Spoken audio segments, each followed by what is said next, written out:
Sobat Tani, berbicara soal manfaat dan khasiat madu tentunya sangat baik untuk kesehatan. Nah, dalam kesempatan kali ini kita akan mencari tahu bagaimana proses untuk mendapatkan satu botol madu yang berkualitas ini.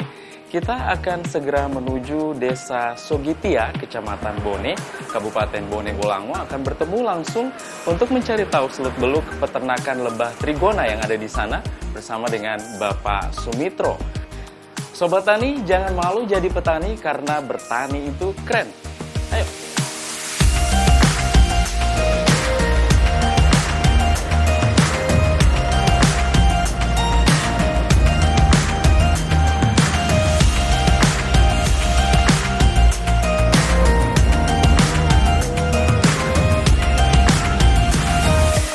Sobat Tani, kenalkan saya Yusri Ampunono atau yang biasa dipanggil Abi, biar lebih akrab.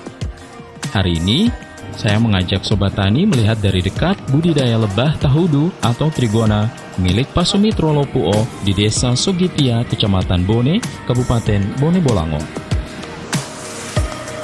Untuk sampai di Desa Sogitia, kita harus menempuh perjalanan darat kurang lebih 2 jam melewati jalan berkelok dengan pemandangan panorama alam pegunungan hijau berpadu indahnya pesisir pantai selatan Teluk Tomini.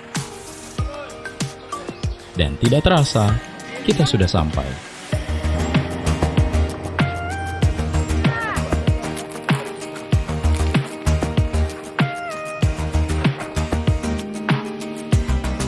Assalamualaikum, Pak. Waalaikumsalam. Pak Sumitro. Iya, Pak Abi. Iya, perkenalkan saya Abi dari Ayo Bertani TVRI Gorontalo yang tadi Pak telepon. Oh iya, Pak.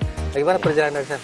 Jauh ya, 2 jam tidak ada parasa sebenarnya karena ada pemandangan juga lumayan bagus. Oh, iya. Gitu. Ya. Nanti kita ke lokasi. Oh boleh, langsung. Oke, siap.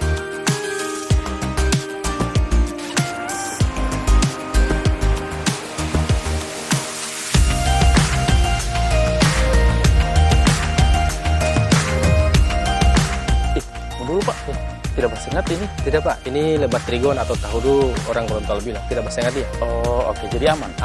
Ya, Sobat Tani, saya pikir ini lebah yang menyengat, tapi ternyata tidak. Kita kota.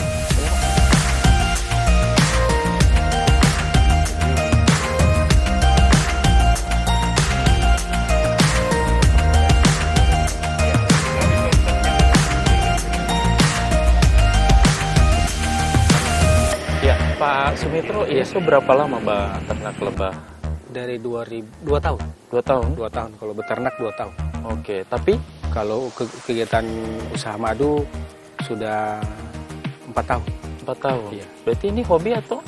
Ini memang di samping hobi, awal ini dalam rangka untuk memberdayakan masyarakat. Karena dulunya di sini madu itu tidak ada harga, tidak ada yang mau beli, sehingga petani itu bingung ini mau dijual kemana.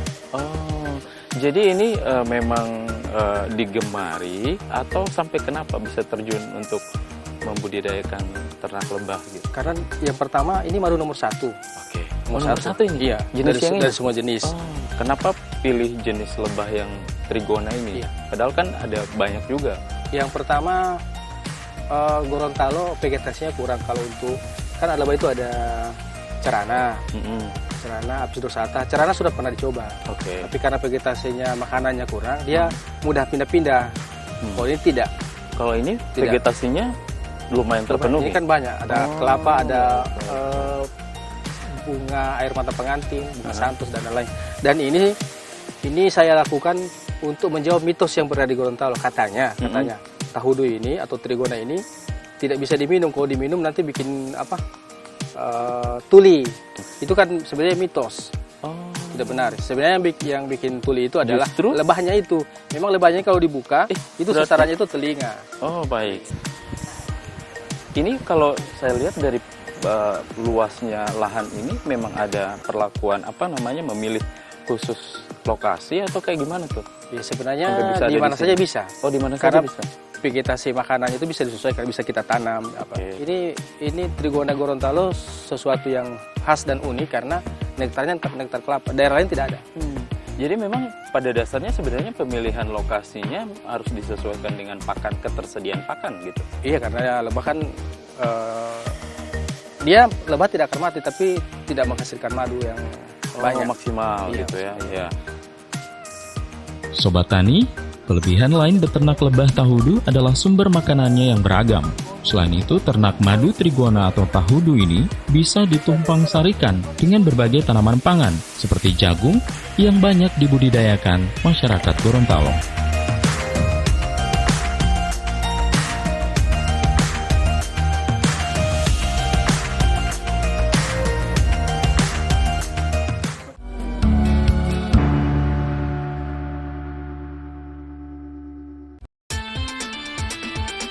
Pertandingan bulu tangkis paling bergengsi sejagat raya, IWF Series 2025.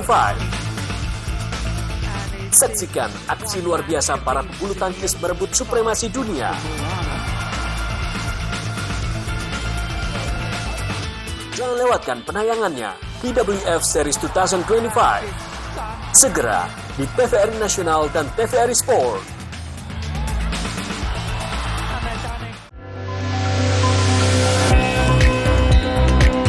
Bentangan alam nan memukau, seni dan warisan budaya yang beragam.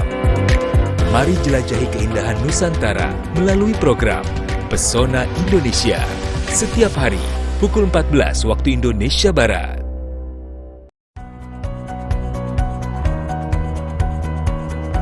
Saya katakan berkali-kali, bertahun-tahun, tanpa pangan tidak ada negara. Terkait dengan ketahanan pangan, Bulog telah melakukan penyerapan gabah maupun beras di wilayah Yogyakarta dengan kita membentuk suatu tim namanya tim jemput gabah hasil dari petani, langsung kita terjun ke sawah. Tentunya petani dapat menikmati harga yang bagus, lebih bagus daripada ketika petani itu menjual ke pedagang atau pengepul. Pertama-tama saya ucapkan terima kasih kepada Pak Presiden Pak Prabowo yang sudah mencanangkan program ketahanan pangan dengan harga Rp6.500 khususnya gabah kering panen, dan kami sangat senang sekali dengan harga yang ditetapkan oleh pemerintah, dan kami ingin program ini tidak berhenti pada musim ini. Program ini semoga sampai 5-10 tahun ke depan sangat didambakan oleh petani. Ini betul-betul program yang membantu petani. Terima kasih kepada Bapak Presiden Prabowo yang telah membeli harga gabah petani di harga Rp6.500 per kilogram. Ayo dukung ketahanan pangan. Petani cerdas, rakyat sejahtera.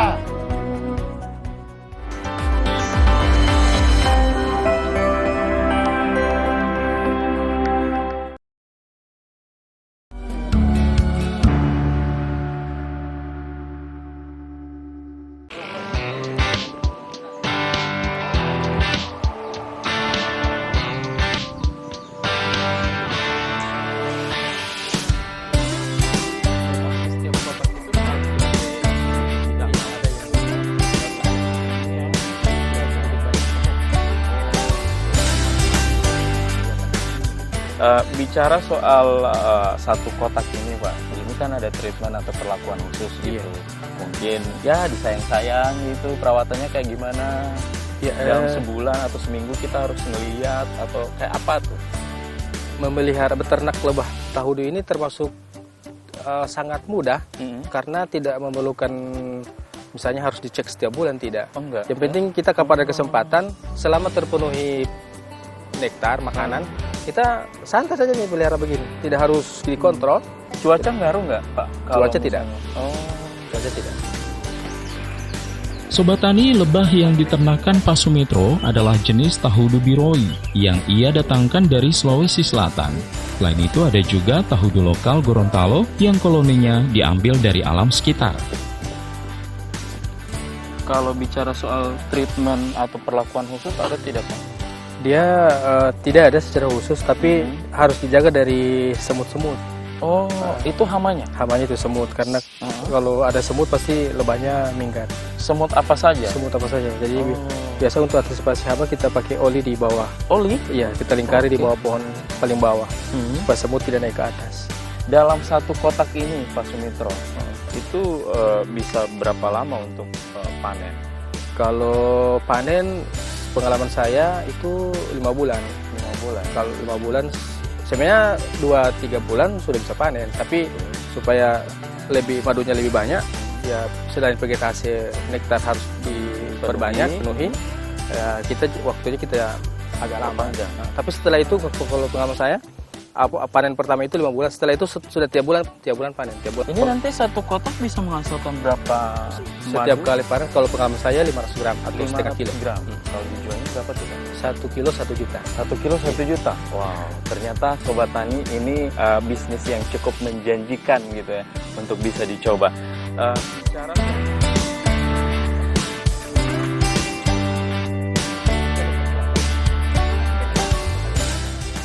Sobat Tani, cairan madu yang dihasilkan dari koloni lebah berasal dari nektar atau sari bunga, berupa cairan yang dihisap lebah dari bunga tanaman. Nektar ini merupakan bahan baku yang digunakan lebah untuk menghasilkan madu. Nektar juga sangat berpengaruh terhadap warna, rasa, aroma, dan tekstur madu itu sendiri.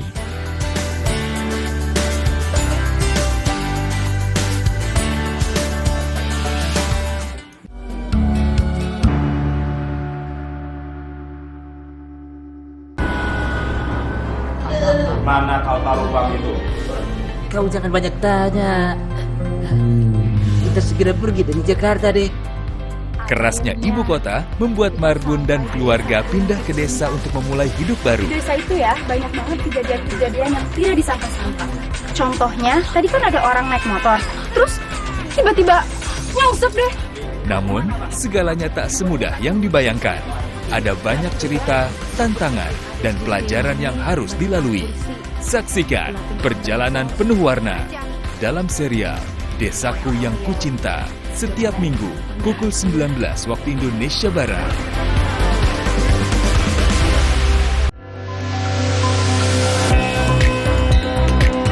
Bentangan alam nan memukau, seni dan warisan budaya yang beragam. Mari jelajahi keindahan Nusantara melalui program Pesona Indonesia setiap hari pukul 14 waktu Indonesia Barat.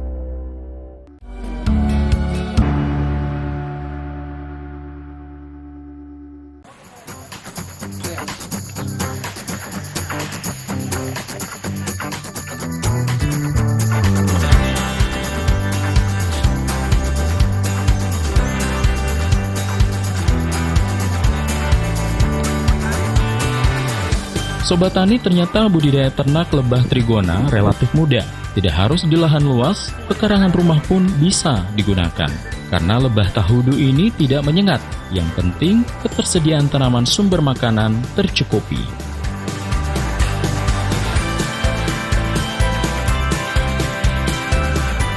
Ya, tadi Tipa bilang mau bakal pindah. Kalau yang di rumah nih, di rumah ada di kanopi tadi contohnya. Iya. Itu caranya mau diangkut, Itu telurnya. telur yang mana Pak? Coba kita lihat. Oh, jadi dia kan ada ratunya juga kan? Iya, nanti dipindahkan bersamaan dengan ratu. Oke.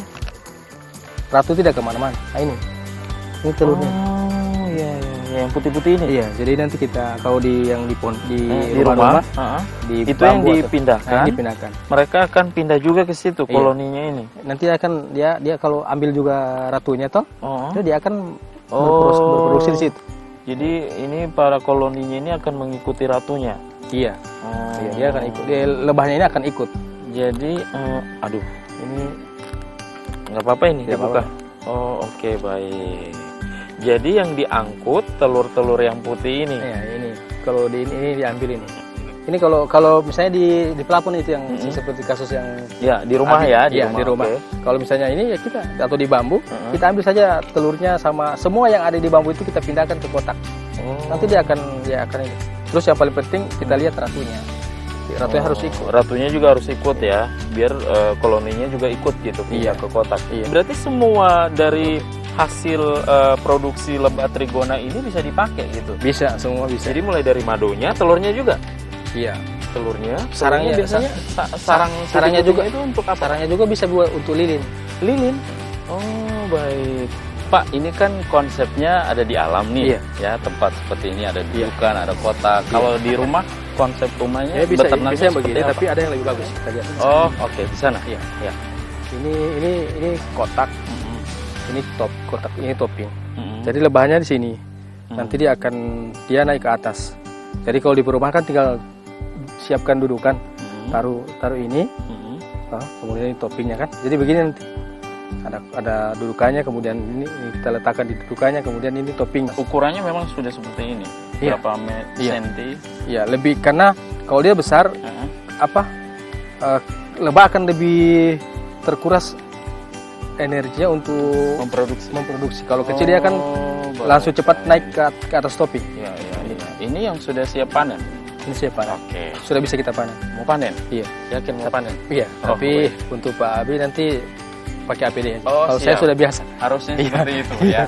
Sobat Tani, karena memang saya belum profesional untuk memanen lebah trigona ini madunya, jadi kita akan pakai APD terlebih dahulu. Mana APD-nya, Pak? Ya tunggu. Oh, belum. Pastikan. Oh, baik. Oke. Ya. Sekarang kita mau panen. Iya, kita panen. Baik. Panennya gimana, Pak? Oke. Ini yang sudah sangat menghitam, berarti madunya sudah sangat banyak ya. Berapa bulan ini, Pak? Ini baru 2 bulan 1 bulan lebih pasca panen. Oh, baik. Belum. Berarti koloninya kalau memang yang banyak begini cukup banyak juga ya, Pak? Jadi saya belum banyak ini. Oh, belum dia banyak? Kalau banyak sampai full. Demi apa? Oh, baiklah. Jadi ini yang bulat-bulat ini yang DP madu? Madu, kantong madu yang berisi madu. Nantinya pilihannya berapa cara tuh untuk panen 2. Kita sedot, sistem sedot, atau kita ambil pakai leper. Sendok. Oke. Kalau disedot pakai apa tuh, Pak? Alat. Ada alatnya. Berarti ini Pak ya, yang biasa dipakai di dispenser gitu ya? Iya. Sudah dimodifikasi? Memang dijual khusus. Oh, dijual khusus juga? Iya. Oh, iya. Oh, caranya seperti itu, dilobangin dulu atau maksudnya kayak gimana tuh, Pak? Supaya panennya untuk nanti kita praktekkan dua cara pemanennya. Oke. Jadi nanti ini diambil satu-satu ya, Pak? Iya, satu-satu. Agak lama sih. Oh, baik. Makanya kita bedanya menghasilkan yang disedot sama yang dikeruk itu apa, Pak? Hasil banyaknya kalau madu yang dihasilkan didapatkan apa? Sama, kalau disedot begini kan yang terambil madunya saja. Oke. Polenya tidak. Oh, ya. Ini cara. Berapa lama proses kalau menyedot seperti ini? Kalau sistem sedot lama. Lama ya. Kalau sistem baiknya langsung dikeruk saja. Iya, jadi kita terus. Ada sendok khusus atau sendok apa aja? Sendok biasa.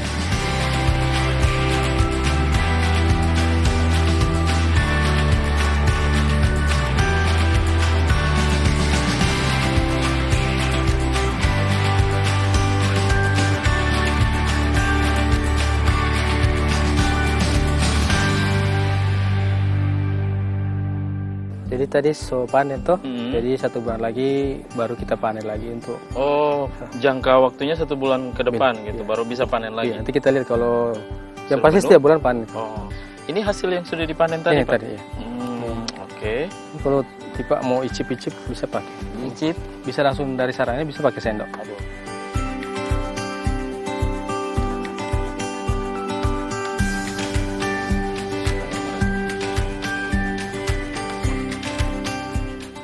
Oh, jadi Sobat Tani, rasanya ini memang tidak manis banget, Pak ya? Ada asam-asamnya ada gitu. asam-asamnya.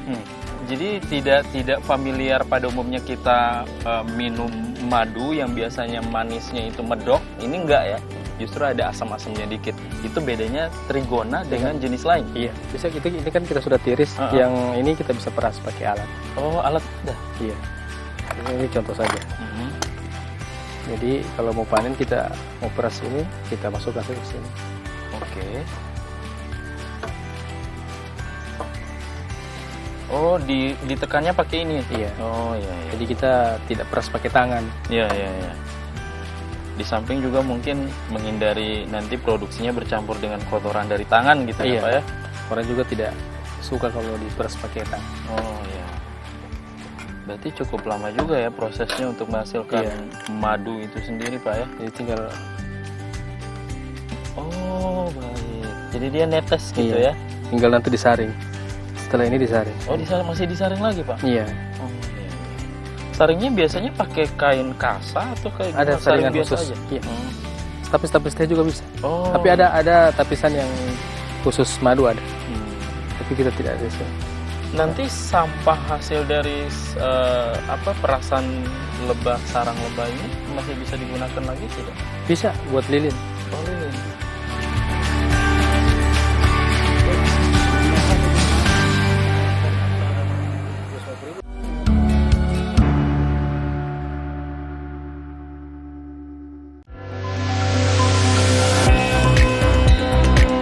Bentangan alam nan memukau, seni dan warisan budaya yang beragam. Mari jelajahi keindahan Nusantara melalui program Pesona Indonesia. Setiap hari, pukul 14 waktu Indonesia Barat.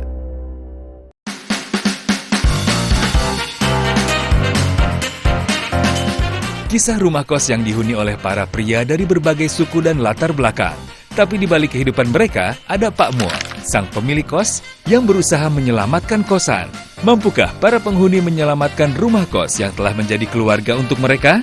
Saksikan Terima Kos Pria Baik-Baik setiap Sabtu pukul 19 waktu Indonesia Barat.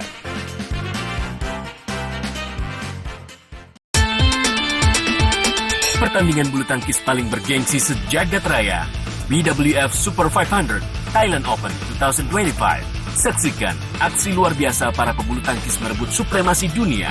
Jangan lewatkan BWF Super 500 Thailand Open 2025, 15 hingga 18 Mei 2025 di TVRI Nasional dan TVRI Sport.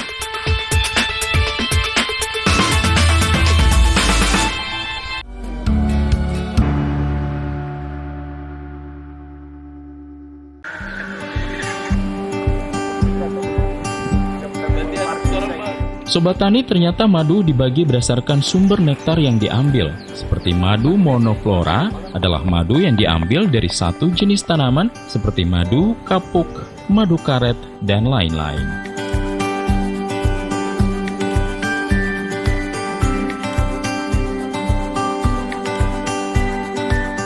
Ya, Sobat Tani, Pak Sumitro, tadi kita sudah jalan-jalan, sudah cari tahu dari kotak satu ke kotak lainnya, kemudian tadi juga kita sudah panen hasilnya ini. Lalu dengan produksi yang sedikit, bagaimana dengan penjualan itu sendiri, Pak? Kita menjual lewat, selain punya outlet, toko. Ada outletnya? Ada. Oke, sudah berapa outletnya saat ini? Pusatnya satu. Oke. Tapi ada beberapa reseller yang dititipkan gitu ya ke beberapa ada toko atau apa kayak gitu. Ada yang kita titip, ada yang dibayar langsung. Oh ya, ya. Kalau sejauh ini pasarannya selain outlet kan berarti harus butuh effort untuk menyampaikan ke orang-orang bahwa di sini outletnya gitu untuk beli madu. Nah, kalau untuk menyasar pasar-pasar online, kita mainnya di Shopee, TikTok juga, WhatsApp, Facebook, IG, dan paling banyak kita jual online itu kita jual ke luar kota. Sejauh ini perbandingannya kelihatan nggak sih Pak antara jualan di outlet sama Pak menggunakan atau memanfaatkan teknologi yang ada? Paling cepat kita menggunakan medsos. Berarti penjualannya cukup banyak gitu dari Tapi situ. biasa dari situ kan mereka tahu informasi di mana outlet, biasa mereka langsung ke outlet karena biasa mereka paling suka tanya-tanya dulu. Oh iya, betul-betul manfaatnya apa? Ya, karena kita bukan segera hanya menjual, tapi kita mengedukasi masyarakat tentang perlebahan. Karena 80% madu di Gorontalo itu madu sos. Sos. Pak Sumitro, ini kalau membedakan madu kan di pasaran tuh saking murahnya, saking gampang didapatnya, jadi kita agak susah gitu untuk membedakan mana yang asli, mana yang oplosan gitu. Karena masyarakat pada umumnya taunya madu manis. Kalau secara kasat mata kita membedakannya gimana tuh? Biasa orang sekarang ini mitos-mitos kayak misalnya madu ditaruh di kulkas kalau beku itu madu palsu. Padahal tidak begitu. Tapi biasa kalau di madu itu tidak membeku, dia mengkristal. Tapi setelah itu dia akan mencair lagi. Yang berikut orang bilang kayak ditaruh di tisu, di kertas. Kalau dia madu asli, dia tidak tembus. Kalau dia madu asli, dia meresap gitu ke tisunya. Dia kalau palsu dia meresap ke tembus. tisu. Ya. Padahal itu yang namanya cair juga pasti akan meresap. Apalagi kalau madu hutan. Madu hutan kan kadar airnya tinggi. Nah, pasti dia kalau ditaruh di tisu pasti tembus merembes ke bawah. Jadi itu mitos. Ya. Pak Sumitro tadi sempat menyelutup soal madu hutan. Madu hutan itu biasanya perlakuannya panennya tuh diasapi, pakai api dan sebagainya. Wajar nggak sih menurut Pak Sumitro? Apakah itu akan mengganggu ekosistemnya atau kayak gimana gitu? Harusnya seperti apa? Iya, kalau untuk madu hutan sendiri itu kan lebih dikenal dengan madu apis dorsata, lebah liar. Itu kan salah satu jenis madu lebah raksasa yang tidak bisa belum diternakan. Itu umumnya kita kenal dua metode pemanenan, panen tradisional dan panen lestari. Kebanyakan di daerah lokal kita Gorontalo masih menggunakan panen tradisional dengan menggunakan api. Nah, sehingga ini sangat membahayakan koloni bisa punah. Salah satu caranya adalah kan sekarang sudah diedukasi mereka untuk panen lestari. Bahkan dulunya itu pada saat panen dibabat habis semua, sarangnya, larvanya itu dibuang. Sekarang tidak diedukasi, yang diambil itu hanya madunya.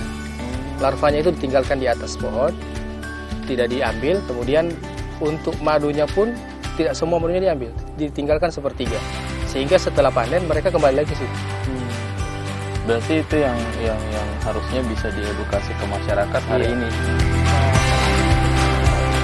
Sobat Tani pasti lebih mengenal atau lebih sering mengkonsumsi madu hutan dibanding madu dari ternak lebah. Ternyata Sobat Tani, cara memanen madu lebah hutan dengan dibakar atau diasapi justru akan membunuh koloni lebah itu sendiri. Apa yang bisa disampaikan Pak ke masyarakat kita bahwa peluang ini cukup menjanjikan gitu? Ya, saya berharap kepada masyarakat, khususnya masyarakat Gorontalo, khususnya yang ada di Desa Sugitiang, Kecamatan Bone, untuk mari kita sama-sama beternak lebah tahudu jenis biroi, dan kami kelompok tani siap mengedukasi dan siap melatih untuk masyarakat seluruh Gorontalo. Kami akan datang dengan sukarela mengedukasi atas nama Ilmi Gorontalo dan juga atas nama kelompok tani Pala Desa Sugitiang Minang Taman Nasional Bogayan dan Warta Bone. Sobat Tani, ada yang istimewa dari madu trigona, yaitu harga dan permintaan pasar yang cukup tinggi. Sementara produksi belum mampu memenuhi permintaan pasar. Hal ini menjadikan lebah tahudu atau lebah trigona menjadi peluang bisnis yang begitu menjanjikan. Baik, terima kasih banyak Pak Sumitro atas waktunya. Di kesempatan kali ini saya sudah diajak untuk mencari tahu bagaimana seluk-beluk untuk beternak lebah trigona yang memang sangat mudah ya, cukup menjanjikan, harganya pun juga tidak main-main ya, dan khasiatnya apalagi. Demikian saya Abi menyudahi kebersamaan kita untuk program Ayo Bertani TVRI Gorontalo. Jangan malu jadi petani karena bertani itu keren.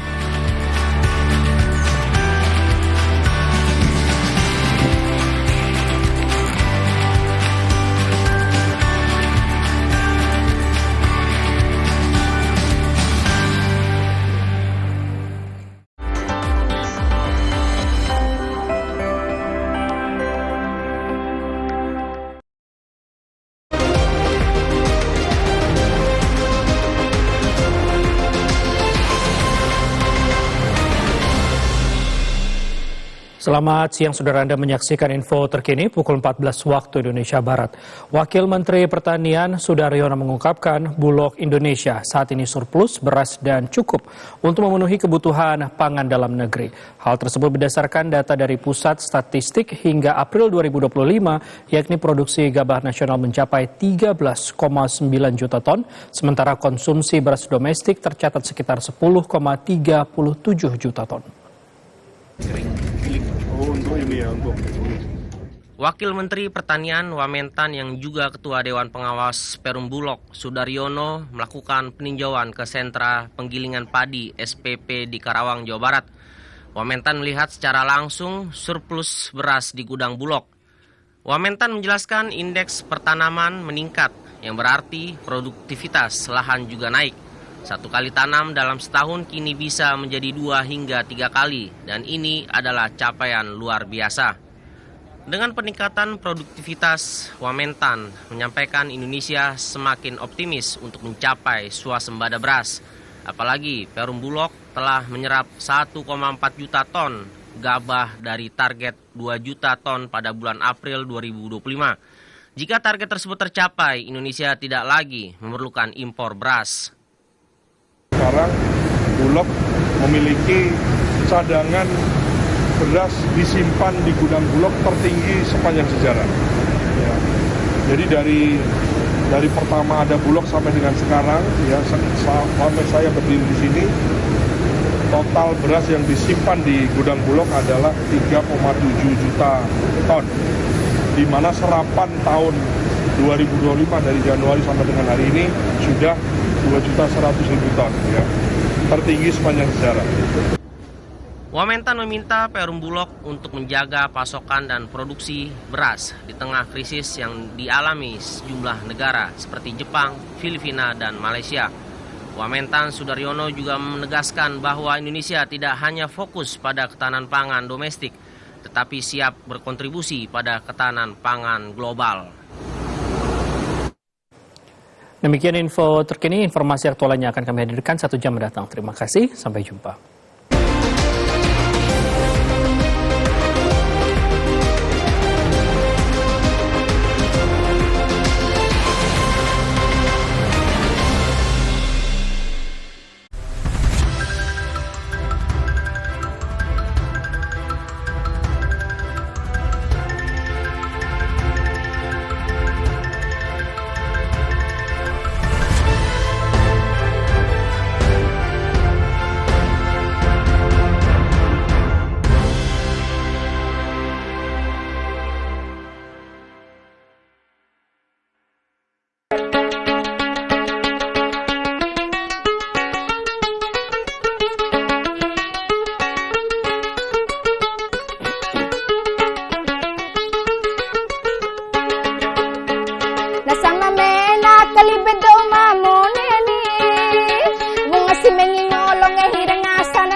Romantika tradisi mengalun merdu.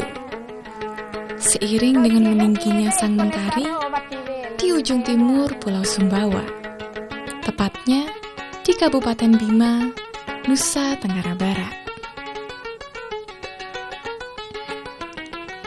Dalam setiap lirik yang terucap, membawa memori saya dalam sebuah perjalanan melintasi ruang nostalgia.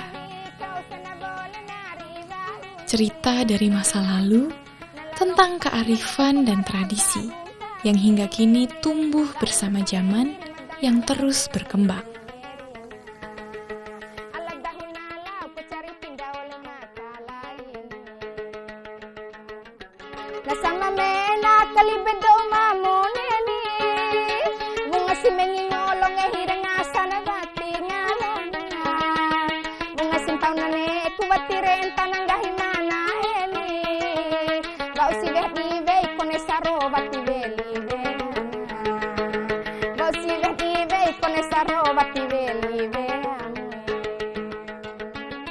Rimpu pemantika anae nek Selau Batu rimpu aka kota.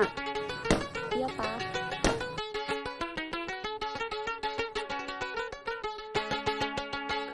Ala bati padi bunge kai ba madani.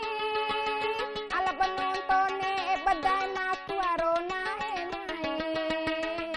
Tuana mode sura muda dai nama dake. Ede batona dai ku sura muda na adidi.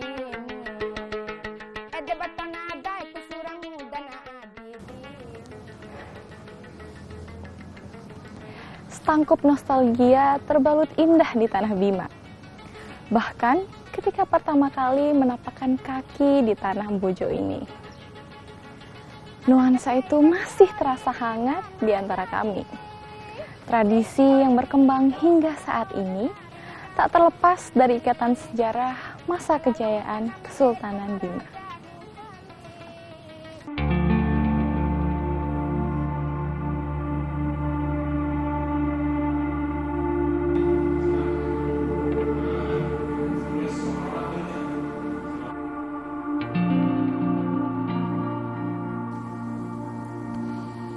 Selamat datang di Bima, sebuah tempat yang kaya akan tradisi dan warisan budaya. Terhampar keragaman seni yang telah mewarnai sejarahnya selama berabad-abad.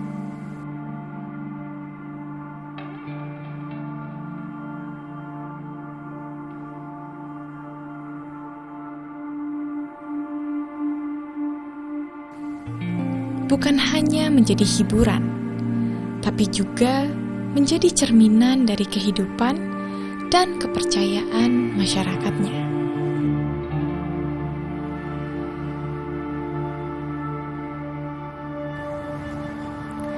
Dari keberadaan Istana Kesultanan Bima ini, seluruh cerita tradisi yang ada di Tanah Bima berawal dari sini.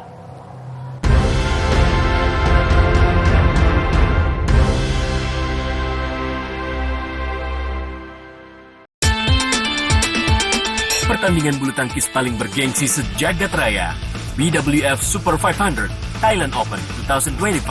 Saksikan aksi luar biasa para pebulu tangkis merebut supremasi dunia. Jangan lewatkan BWF Super 500 Thailand Open 2025, 15 hingga 18 Mei 2025 di TVRI Nasional dan TVRI Sport.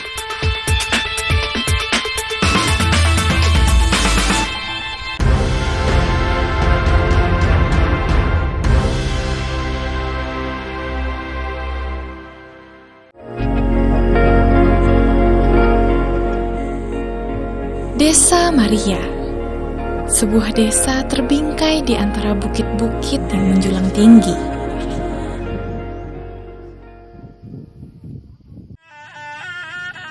Hingga kini, mereka masih mengemban tradisi suku Mbojo atau suku asli dari Kabupaten Bima.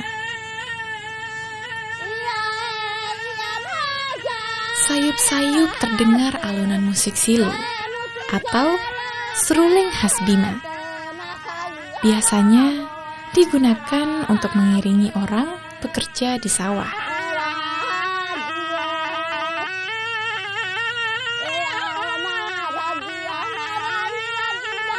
Setiap aspek di tengah kehidupan mereka sangat kental dengan tradisinya. Sagele namanya, sebuah tradisi menanam yang diiringi musik tradisional. Biasanya, ibu-ibu yang sedang menanam benih padi melakukan gerakan yang harmonis mengikuti irama alunan silu. Sagele itu ya menandakan satu kebersamaan daripada masyarakat Maria karena ada musik yang mengiringinya sehingga kebersamaan irama itulah. Jadi kebersamaan irama dalam Sagele itu menggambarkan juga kebersamaan daripada masyarakat Maria dalam hidup dan kehidupannya sehari-hari. Begini Bu. Gimana? Di lubang ya. Ini pakai tangan kiri memang? Ya nggak apa-apa. Oke. Ya taruh duduknya ya. Oh sambil ditaruh? Iya sambil ditaruh. Iya pintar. Oke. Ya, terus. Gini Bu. Ya. Itu ibu pakai bedak apa Bu di muka? Itu bedak Bu ya? Boleh, boleh. Oke. Wah. Ini coba kita. Iya. Tradisi orang Bima. Sini nggak apa-apa Bu? Nggak apa-apa. Ini obat dari Bima. Tradisi orang Bima supaya tahan panas. Oke. Coba Bu. Boleh. Ya. Saya yang coba ya. Nggak apa-apa. apa-apa. Ya.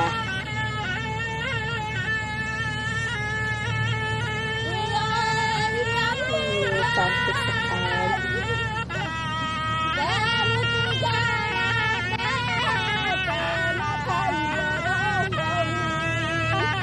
Cantik bisa. Terima kasih Bu. Sama. Sudah ya Bu ya? Sudah. Oke. Ini tradisi orang Bima. Nah, jadi ini adalah Lui Monca. Jadi ini adalah bedak tradisional yang biasa digunakan masyarakat khususnya ketika mereka itu beraktivitas di luar ruangan, misalnya seperti saya nih saat ini, menanam padi di sawah atau mungkin pergi ke ladang. Jadi fungsinya adalah untuk mencegah sinar matahari supaya panasnya itu tidak membuat kulit itu gosong. Nah, setelah ini saya akan melanjutkan lagi aktivitas saya. Nah, aktivitas yang tadi itu namanya sagele. Jadi masyarakat itu menanam padi sambil diiringi dengan alat musik tradisional ya Bu ya. Namanya apa Bu? Silu ya. Ya, jadi sambil diiringi silu dan lantunan-lantunan syair yang berfungsi untuk menambah semangat gitu. Nah, selanjutnya kita akan lanjut lagi nih menanam padi. Mari Bu.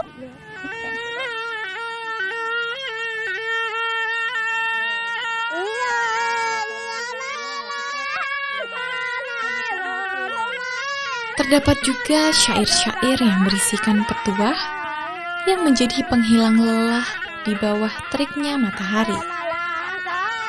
Selain itu, Sagele juga merupakan bentuk kegembiraan dan ungkapan rasa syukur masyarakat Maria yang secara turun-temurun dilaksanakan terutama memasuki musim penghujan. Ada namanya yang lagu Sagele namanya. Jadi sesuai dengan petunjuk daripada tetua-tetua adat bahwa lagu Sagele ini mulai dari pagi sampai sore itu beda-beda iramanya karena memang sesuai dengan mungkin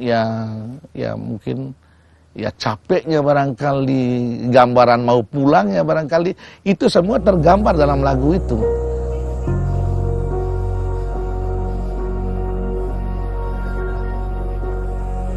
Tak hanya tradisi, di desa ini terdapat sebuah bukti sejarah yang ada hingga kini. Umalengge.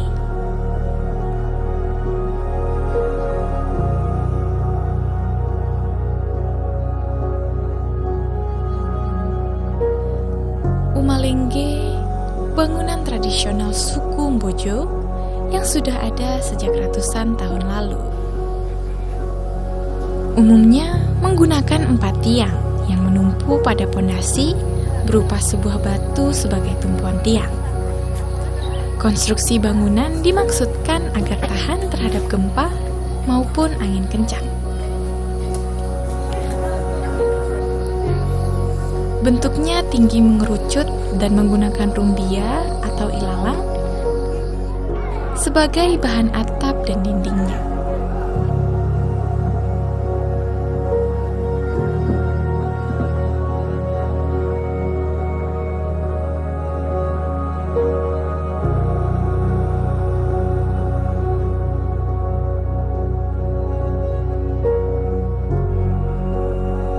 Terdiri dari 2 tingkat. Tingkat paling atas sebagai tempat penyimpanan hasil panen, sedangkan tingkat paling bawah biasanya digunakan untuk duduk atau tempat istirahat.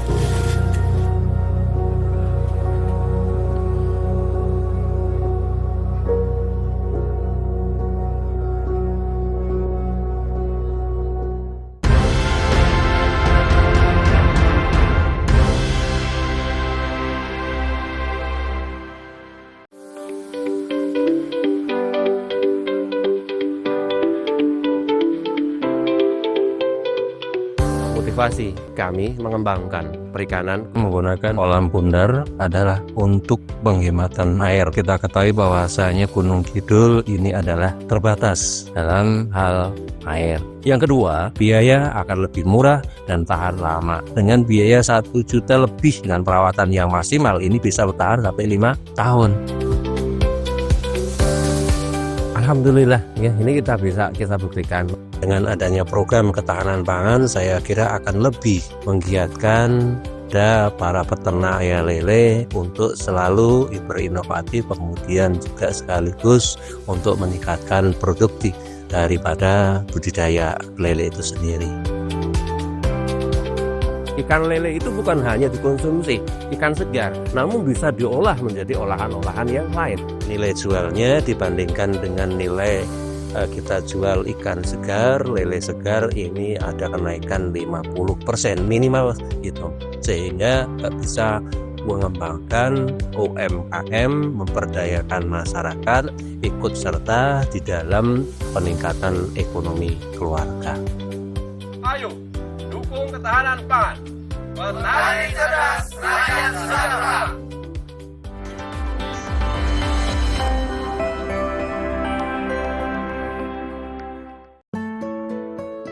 Kisah keseharian Dr. Dedi dan keluarga akan kembali hadir menemani.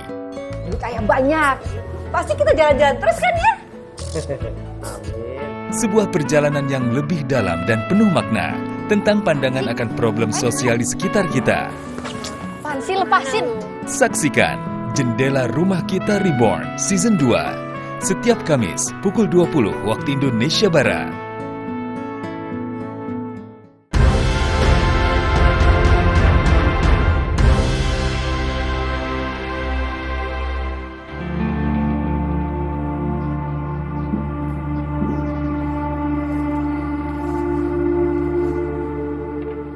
Bagi masyarakat Maria, memiliki umalengge adalah suatu keharusan. Dahulu, umalengge digunakan sebagai tempat tinggal. Namun sekarang, fungsinya sebatas sebagai lumbung padi.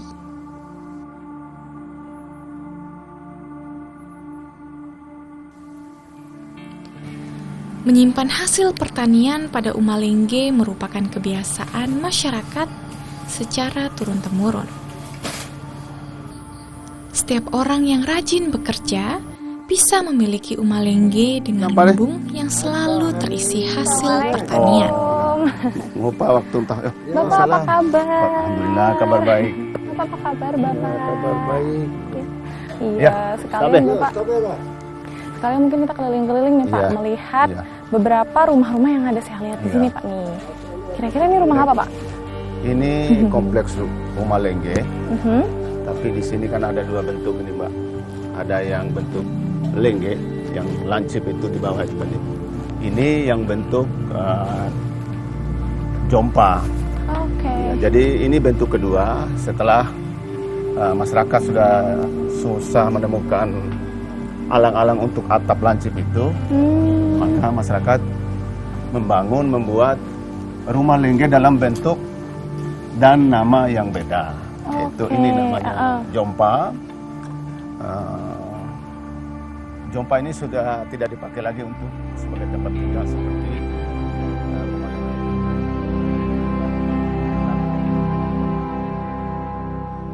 Ketika dulu warga Maria ini bergeser masuk ke sini, jadi rumah pertama yang dibangun itu, karena ini masih berhutan belantara, masih berhutan belantara.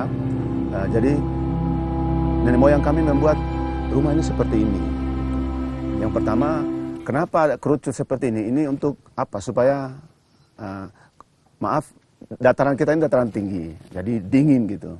Jadi dengan posisi dan semacam ini, maka faktor yang diutamakan itu kehangatannya gitu. Jadi itu kenapa dibuat model gini. Kemudian ini tidak sekedar rumah tempat tinggal dulu bagi mereka, tapi juga sebagai tempat untuk menyimpan bahan makanan, itu padi, jagung dan sebagainya. Itu seiring dengan perkembangan zaman itu areal ini sudah tidak cukup lagi menampung, maka mereka pindah ke dalam sana membangun pemukiman baru di bawah sana. Nah, oleh para leluhur kami, orang tua kami, nenek moyang kami, ini dijadikan sebagai lumbung padi gitu. Dengan satu pemikiran, jika suatu saat perkampungan itu terjadi bencana, katakanlah bencana kebakaran misalnya gitu, bolehlah semua itu hancur lebur, tapi bahan pangan tidak boleh hilang atau hancur. Maka inilah menjadi dasar pemikiran orang tua kami, kenapa umalengge ini dibangun.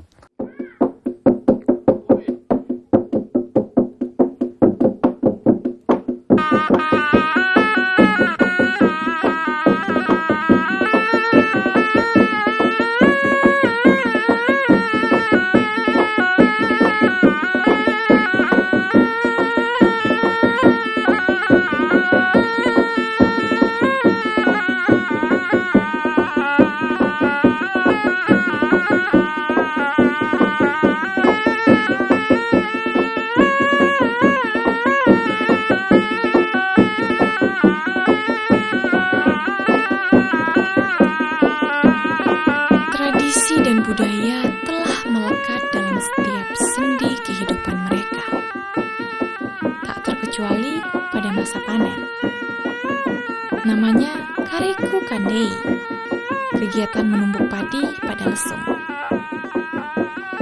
Tradisi unik ini telah berlangsung sejak zaman dahulu. Para perempuan secara bersama-sama menumbuk padi, menampi beras untuk memisahkan dari sekam hingga menjadi beras yang siap untuk dimasak.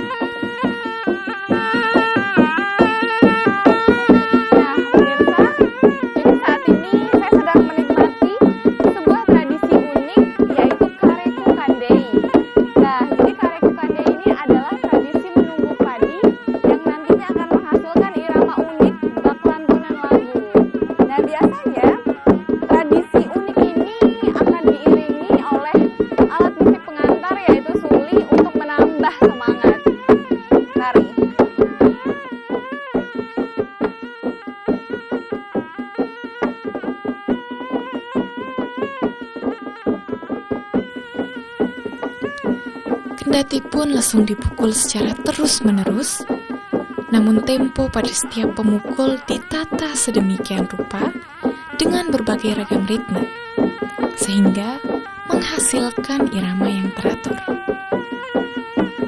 memunculkan kesenian bernilai tinggi yang mampu menarik perhatian berbagai kalangan yang menyaksikan.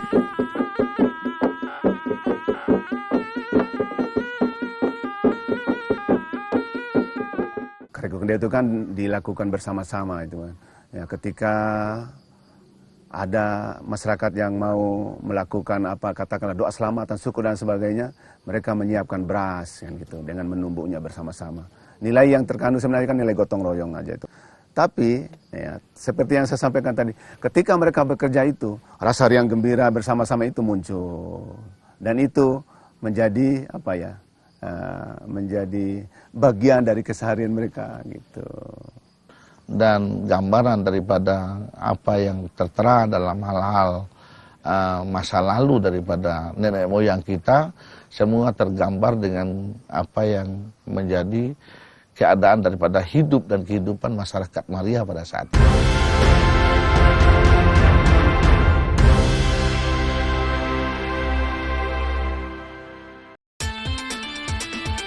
Pertandingan bulu tangkis paling bergengsi sejagat raya, BWF Series 2025. Saksikan aksi luar biasa para pebulu tangkis berebut supremasi dunia. Jangan lewatkan penayangannya, BWF Series 2025. Segera di TVRI Nasional dan TVRI Sport.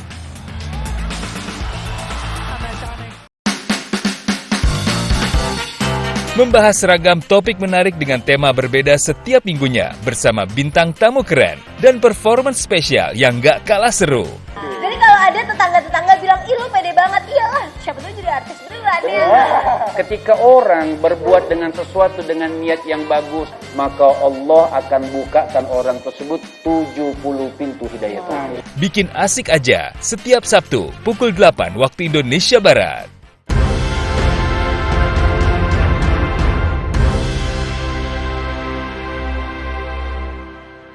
Di rasa dong.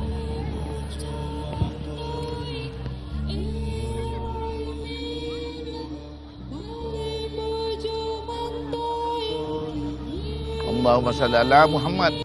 Allahumma salli ala sayyidina Muhammad. Allahumma salli ala sayyidina Muhammad wa ala sayyidina Muhammad.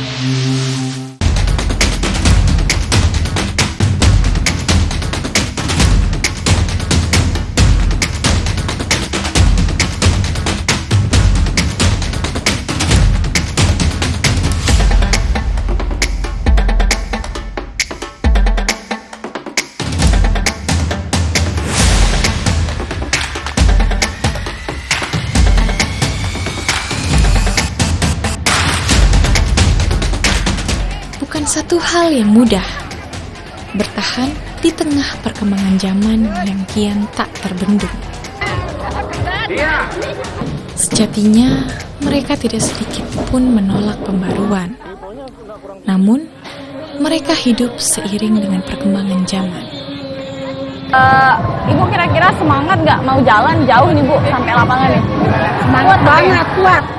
Antusias masyarakat Bima yang penuh dengan euforia dalam bingkai tradisi terlihat dari Festival Rimpu Mandika 2024 ini.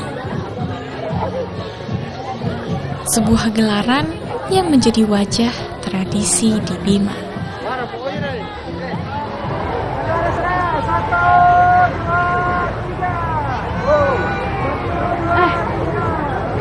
Nah, beginilah masyarakat Bima. Hidup bersama tradisi yang mereka yakini. Jadi semuanya sangat bersemangat, berbondong-bondong, tidak memandang panas di sini. Mereka berjalan untuk memeriahkan acara ini. Nah, jadi di sini semuanya berkumpul, tidak pandang usia, tidak pandang gender. Mau tua, mau muda, mau laki, mau perempuan. Semuanya tumpah ruah bergabung di jalan ini. Bima keren.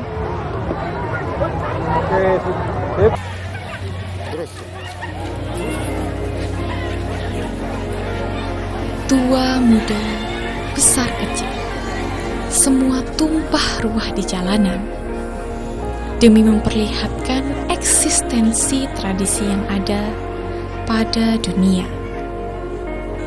Terlihat jelas, seluruh masyarakat Bima masih menjaga tradisi-tradisi seperti apa yang dititipkan.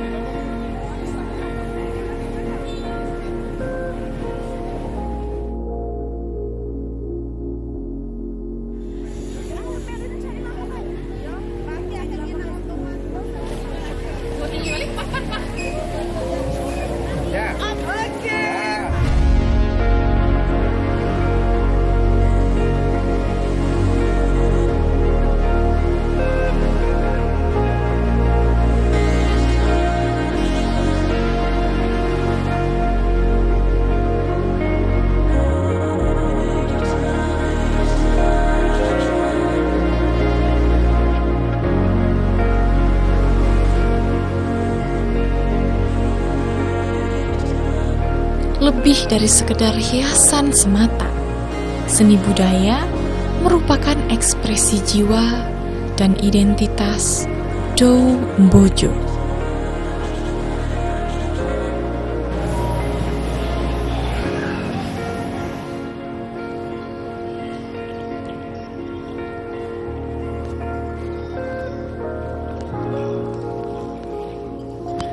Beginilah Bima dan seluruh tradisi yang ada hingga saat ini.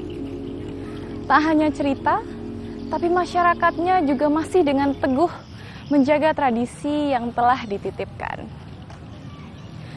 Semoga semua itu tak tercabik peradaban.